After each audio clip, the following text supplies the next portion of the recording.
Bonjour et bienvenue à l'Assoskili, qui est un programme de promotion des associations actives dans la région ou partout en France, à vrai dire. On ne s'enferme pas, on ne s'enferme pas. C'est un programme qui est créé par une idée de départ. C'est moi-même qui présente, Gonzo. Et aujourd'hui, on reçoit Blandine Lagardère. Bonjour Blandine. Bonjour, merci pour l'invitation. Mais de rien, de l'association Transnumérique. Alors, je les ai rencontrés, on s'est rencontrés au forum numérique organisé par la Com des Com Coteaux et Landes de Gascogne. Exactement.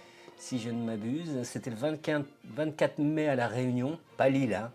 La Réunion, le village dans le Lot-et-Garonne, parce qu'on a un petit village qui s'appelle La Réunion, c'est pas mal. On n'a pas les requins, on n'a pas le volcan, mais il y a l'ambiance quand même, il y a la nature. Donc du coup j'ai rencontré Blandine, j'ai beaucoup aimé cette association du peu que j'ai vu parce que je suis comme ça très d'instinct, je rencontre des choses, ça me plaît. Blandine m'a dit qu'il retapait des ordinateurs et il les revendait pour des populations qui en ont besoin, donc à des prix quand même relativement accessibles. Tout à fait. J'ai trouvé ça super chouette. Donc du coup j'ai invité Blandine à venir discuter avec nous. N'oubliez pas de partager le programme, de parler de nous, c'est une des meilleures façons de nous aider. Voilà, on va commencer. Bonjour, donc rebonjour Blandine. Bonjour Gonzo. Et tu me disais l'association Transnumérique.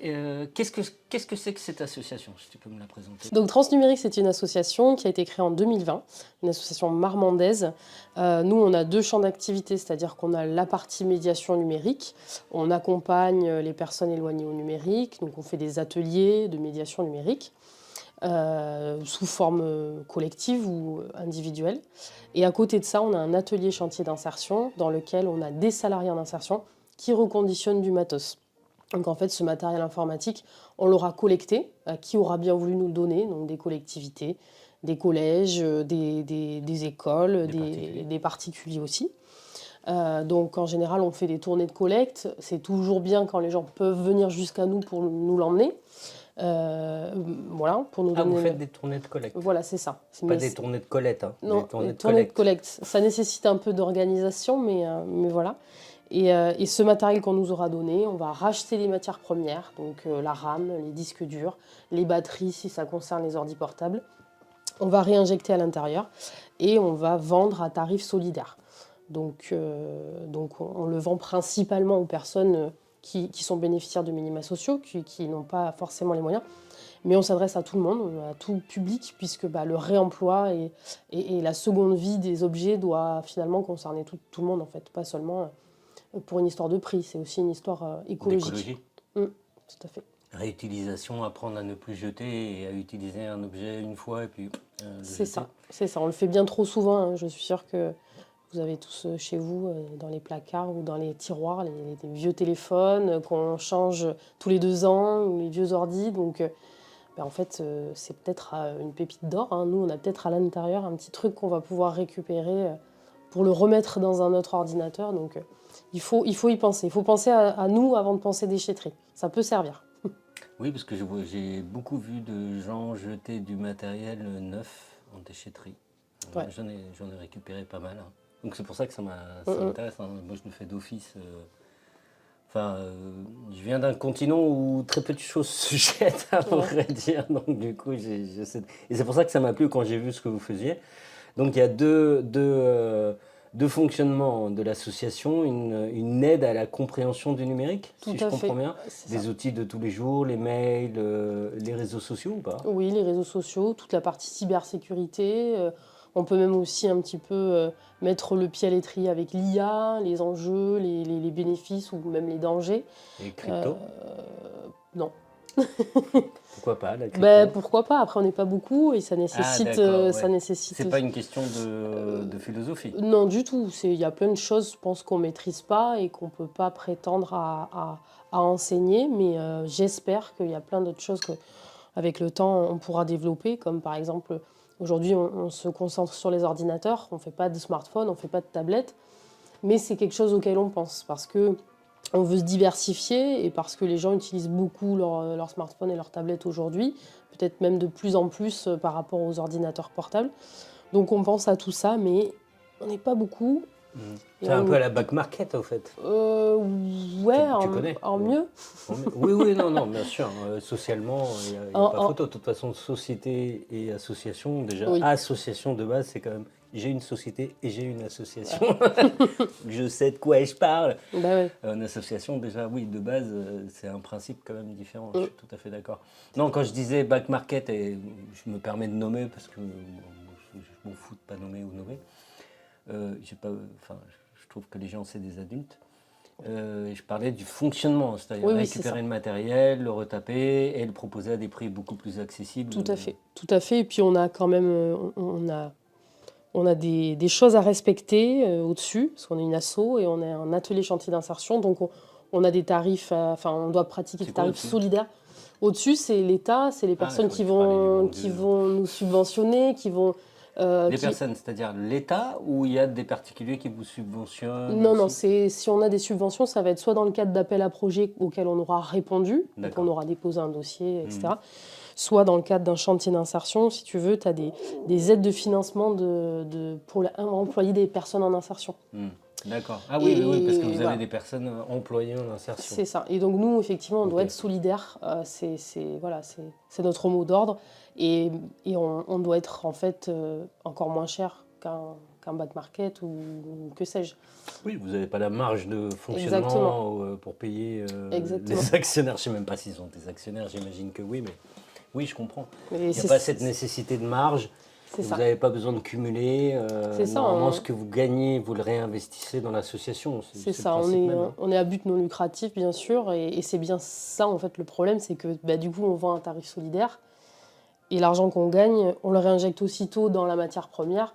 Et en fait, c'est pas un cercle vicieux, mais pour s'en sortir, c'est compliqué parce que tu es tout le temps en train de réinjecter. Et pourtant, pour lever le niveau, tu veux dire ? Oui, c'est ça. Il nous faut toujours de la trésor pour acheter des éléments, pour s'outiller, etc. Et le fait d'être à tarif solidaire, c'est pas toujours évident. Parce que, effectivement, ça rentre, ça sort. Vous êtes combien Vous avez des bénévoles ? Alors, les seuls bénévoles qu'on a, ça va être le conseil d'administration qui fait ça bénévolement. Mais sinon, on est 3 permanents et 3 salariés en insertion, donc 6 au total. Voilà. 6 salariés 6 salariés au total. 3 normal, permanents. On va dire. Toi, tu dis permanent, mais normal, c'est-à-dire pas en insertion, quoi. Voilà, c'est-à-dire... en fonctionnement. Voilà. Dans le jargon, ce qu'on appelle permanent, c'est quelqu'un qui n'est pas un contrat à durée déterminée d'insertion. D'accord. C'est un contrat à durée déterminée ou indéterminée, lambda. Donc on appelle ça permanent et salarié en parcours. Voilà, le vrai jargon, c'est ça, c'est salarié en parcours et salarié permanent. En parcours de réinsertion, si on est bien d'accord. Tout à fait. Si je comprends bien. C'est ça, ce sont des personnes en fait qui ont été à un moment donné éloignées de l'emploi, soit parce qu'ils ont eu un parcours de vie un peu particulier, un handicap, un accident de la vie, etc. Et qui en sont arrivés là pour réapprendre les codes. On va avoir tout un parcours social à faire avec eux, c'est-à-dire développer un projet professionnel, travailler l'estime de soi, la confiance en soi. Ça va être le logement, la mobilité. Souvent, c'est des personnes qui ne sont pas mobiles, qui n'ont pas de logement, qui peuvent avoir eu un parcours de rue. Voilà. Et en fait, c'est le petit plus, c'est que voilà, on les emploie, mais en même temps, on les accompagne à avoir une seconde chance en fait dans la vie, quoi. Trouver un fonctionnement. Voilà, c'est ça. Trouver un logement, avoir le permis, etc. C'est chouette, ça. Ouais, super chouette. Et ça se renouvelle, ils renouvellent leur contrat. C'est des contrats de quelle durée à peu près C'est des parcours de 2 ans maximum. Certaines personnes ont vraiment besoin de 2 ans pour pouvoir être accompagnées jusqu'au bout. Il peut y avoir des difficultés psychologiques ou mentales qui vont faire durer plus longtemps le parcours que d'autres. Certains, au bout de 6 mois, peuvent partir aussi, parce qu'ils ont trouvé un travail et que tout va bien. Mais effectivement, c'est jusqu'à 2 ans. Donc le but, c'est pendant ce temps de travail, les faire partir en stage, les faire partir en formation. Enfin voilà, c'est tout un... C'est pas comme s'ils étaient à l'école, mais presque, quoi. Il y a ce côté vraiment où on travaille sur tous les freins, on essaie de lever tous les freins pour pouvoir les renvoyer vers l'employabilité. Et ça va au-delà de ça. C'est vraiment aussi sur l'amour de soi, en fait. Ouais, c'est ça. Toute la partie sociale, réapprendre à se faire confiance, réapprendre qu'on est capable de travailler, de se lever le matin, d'avoir des horaires de boulot comme tout le monde. Le petit train-train, en fait, que certains avaient pensé qu'ils n'y auraient plus droit, quoi, à avoir un salaire fixe, des choses comme ça. D'accord, c'est double action que je trouve très, très sympa. Vous êtes, donc tu m'as dit Marmandais, donc vous êtes à Marmande. Ouais, Marmande de centre. De centre. Et vous êtes plusieurs associations, tu m'as dit, à un endroit. Vous êtes une ou deux associations? On est 2 assos dans la même structure. Donc l'association Grande Sœur, comme j'aime l'appeler, c'est EPIS, c'est une association d'insertion également, qui a fait naître Transnumérique. C'est-à-dire que EPIS va... Épices comme les épices ou EPIS, AIPIS. D'accord. Voilà, c'est une association intermédiaire de... Bon, c'est IPS. pas Bon, voilà. C'est pas grave, t'as le droit de pas savoir. Et du coup, donc la différence entre EPIS et Transnumérique, c'est que nous, on est un ACI, et EPIS est une AI, association intermédiaire, et elle va mettre à disposition du personnel pour les espaces verts, le ménage, du bricolage, des choses comme ça, à domicile ou dans les collectivités, etc. C'est ça la petite nuance, mais l'idée est la même, en fait, est la même. Donc un jour... L'insertion. Oui. L'idée est la même. L'idée est la même, c'est l'insertion. C'est juste que le moyen, dans l'activité. Voilà, le moyen de le faire est un peu différent. Et il y a quelques années, EPIS s'est rendu compte qu'il y avait une vraie fracture numérique chez ses salariés, un vrai problème pour les démarches administratives, pour la création de CV, pour la recherche de logement, etc., au niveau du numérique. Même le social maintenant. C'est ça. Et du coup, ils se sont dit, tiens, on va peut-être employer des services civiques pour aider sur cette partie, et on va peut-être faire ci, on va peut-être faire ça. Et de là est né Transnumérique. De là est née l'idée de Transnumérique. C'est chouette. Exactement. C'est une asso qui a donné vie à une seconde, et on est dans la même structure, donc on travaille de bien concert. Réfléchi. Et toi, ça fait 1 an que tu es à Transnumérique, c'est ça? Donc elle existe depuis 5 ans, 2020. Toi, ça fait 1 an. Tout à fait. Et tu fais multitâches, multipostes. Ouais, on peut dire ça, ouais. J'ai commencé chargée de développement. Et puis, ouais, c'est ça, je me suis rendu compte que y avait plein de trucs que je pourrais faire. Et certaines personnes sont parties. Il fallait prendre la relève et j'ai dit, let's go. Et... Chargé de développement, en fait, c'est multitâche. C'est développer quelque chose. Oui, c'est ça. Donc, moi, à la base, mon travail, c'était surtout chercher des partenariats, des collaborations, des appels à projets, des subventions. Et puis, j'ai développé la partie communication qui a été très peu présente, en fait. La partie réseaux sociaux, j'ai repris la partie RH. Voilà, RH, relations publiques, relations médias, enfin, tous les petits trucs pour nous faire connaître. Et depuis peu, je suis responsable de l'asso. Mais responsable de l'asso, c'est quoi? Présidente?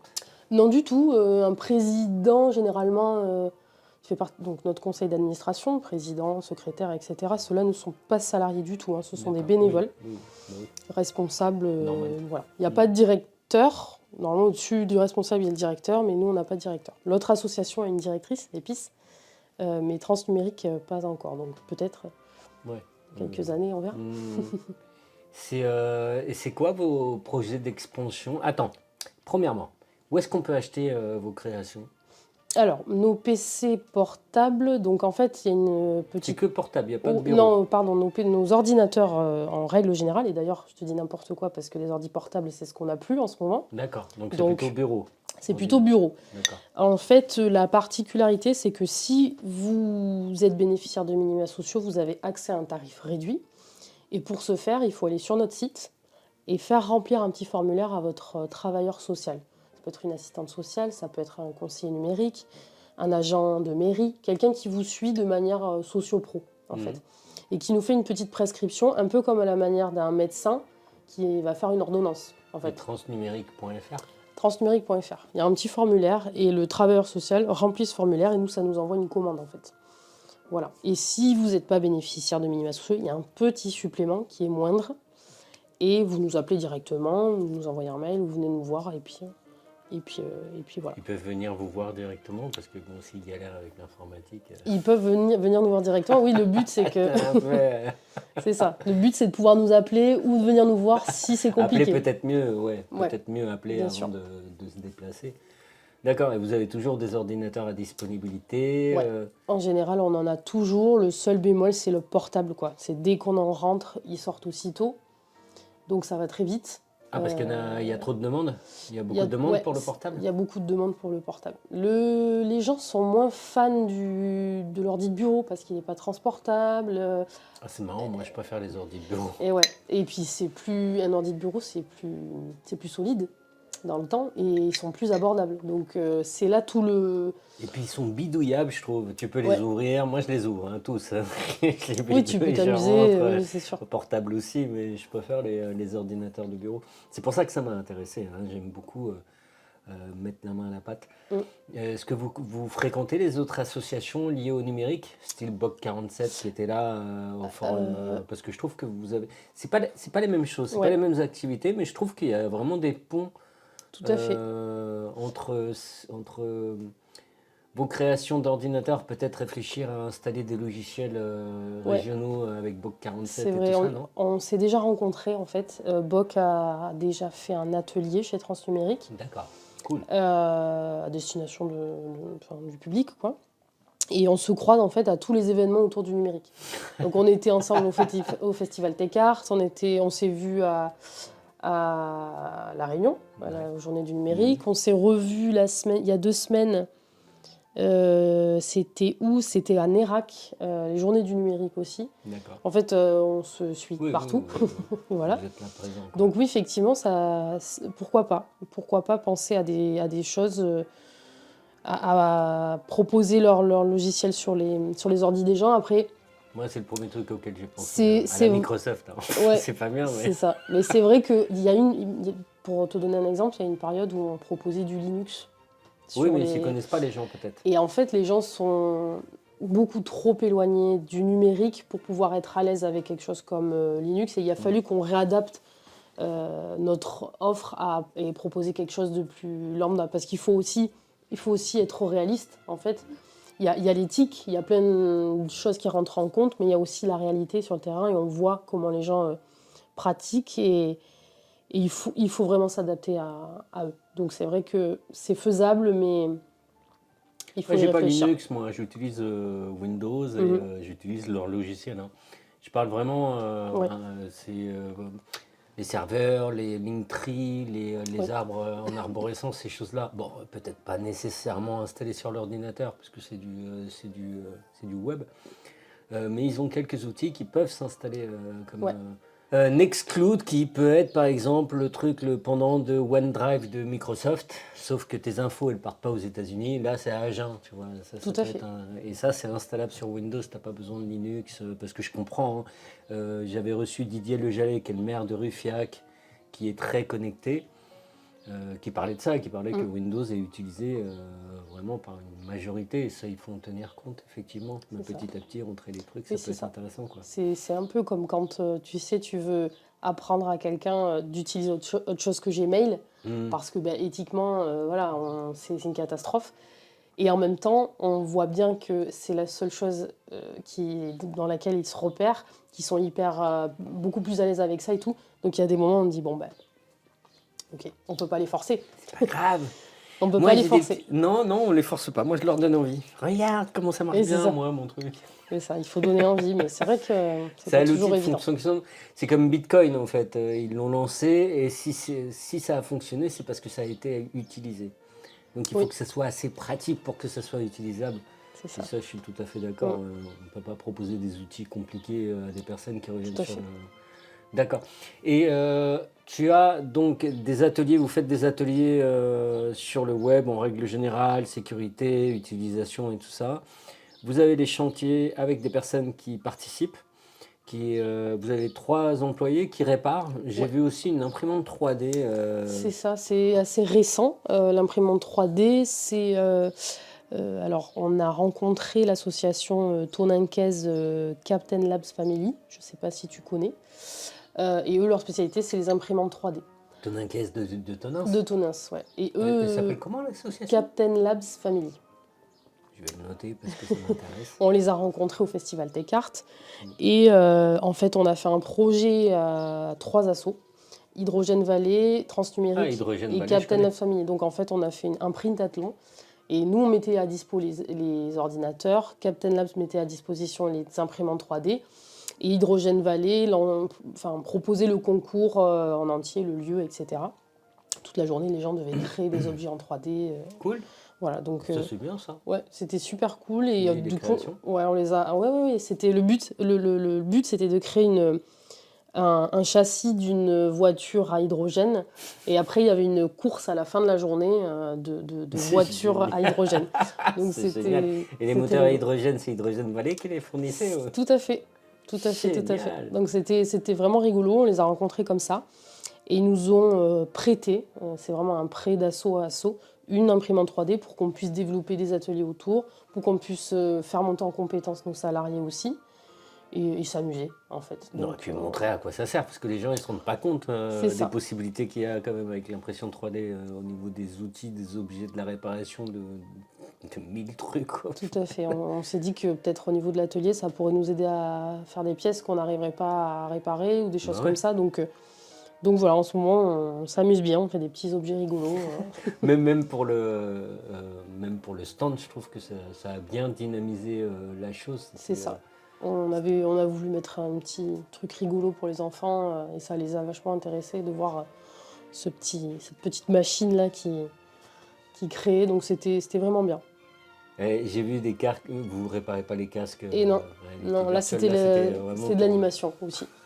On s'est dit si on vient. Pose la question en cas où. C'est ça. On s'est dit si on vient juste avec nos PC et qu'on fait la promo, on va peut-être un peu s'ennuyer ou ennuyer les gens. Donc on va mettre un petit peu de fun quoi, avec un casque, l'imprimante 3D, etc. Donc voilà. Et c'est quoi vos prochaines actions ? Nos prochaines actions. Si tu es au courant, si tu sais, sinon on vous trouve sur tous les réseaux. Ouais, c'est ça pour l'instant. Les prochaines actions, les prochains événements, en tout cas, on va pour la période estivale un petit peu freiner parce qu'on en a fait pas mal. Alors tu disais, tu as un événement et pas des moindres. Ouais, tout à fait. On a lancé notre campagne de financement participatif. Ah oui, je l'ai vu passer sur Instagram. On a été sélectionné parmi 5 lauréats. L'idée, c'était de proposer un projet en fait et de dire au département du Lot-et-Garonne, investissez, aidez-nous à faire concrétiser notre projet. Et à la région aussi. Donc il n'y en avait qu'un seul qui serait sélectionné pour le coup de boost de la région Nouvelle-Aquitaine.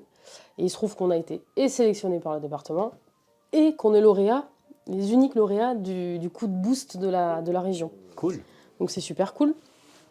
Ça a commencé fin mai et ça va jusqu'au 7 juillet. C'est une campagne express qui demande beaucoup de travail sur les réseaux, dans la presse.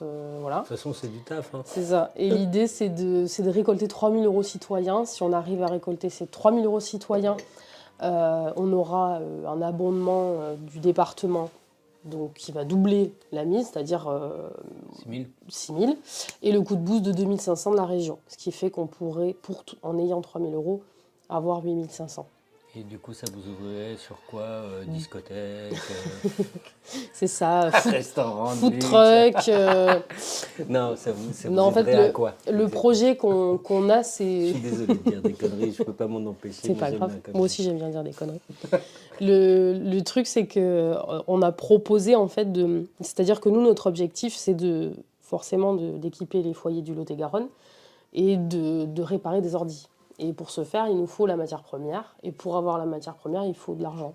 Donc en fait, on a tout simplement proposé d'équiper au maximum de gens dans le Lot-et-Garonne à tarif réduit. Et donc, on a besoin de trésors, en fait, tout simplement, pour la RAM, pour les disques durs, pour les clés Wi-Fi. Et tu ne peux pas récupérer toutes ces choses-là ou c'est difficilement récupérable ? C'est difficilement récupérable, mais il y a la possibilité. Si les gens veulent nous faire aussi des dons matériels, qu'ils ont la possibilité de le faire, on récupérera avec grand plaisir. Et les rames et tout ça, il n'y a que les Chinois qui fabriquent ou il y a d'autres, en France, il y a des fabricants Très bonne question. Je pense qu'il y a forcément des fabricants en France. Après, une histoire de prix aussi, j'imagine. Ouais, ça serait intéressant peut-être de trouver des partenaires qui vous aident à avoir une meilleure matière peut-être. C'est quoi que tu m'as dit en matière première ? Tu as la RAM, le disque dur. Disque dur, après tu vas avoir tout ce qui est connectique. En général, on a ce qu'il faut, mais tu as toujours besoin de chargeurs quand les chargeurs pètent, des batteries. des dalles qui peuvent péter aussi. Oui, besoin de trésorerie. Donc en gros, voilà, c'est ça. On a ce projet-là de pouvoir équiper le plus de foyers possible et pour ce faire, d'avoir de la trésor qui nous permettrait de racheter le plus de matières premières possible. Et en même temps, ça nous fait une visibilité sur notre action, cette campagne. Donc en ce moment, voilà, on est un peu partout sur les ondes, dans la presse, pour dire aux citoyens du bassin marmandais et du Lot-et-Garonne de nous soutenir. Parce que, en fait, c'est pas juste de l'argent, alors c'est de l'argent, certes, mais mettre 10 euros, finalement, c'est en donner 30. Ouais. Je trouve que ça a quand même un assez gros impact. Et soutenir. Comment ça, attends Ah oui, parce qu'il y a l'abondement. Oui, non, bien sûr. Donc, même un petit don, finalement, représente une somme qui est quand même très intéressante. Et soutenir une filière locale de reconditionnement, je trouve quand même que ça a de la gueule. Complètement. Donc, c'est du local, quoi. C'est du local, quoi. Donc voilà, on a besoin des gens et on leur fait savoir. On espère que ça va leur parler. On espère qu'ils voudront bien donner. Jusqu'à quand? Voilà. Fin juillet, tu m'as dit? 7 juillet. 7 juillet. 7 juillet. Et 3 000 € citoyens, c'est quoi la différence avec 3 000 € pas citoyens?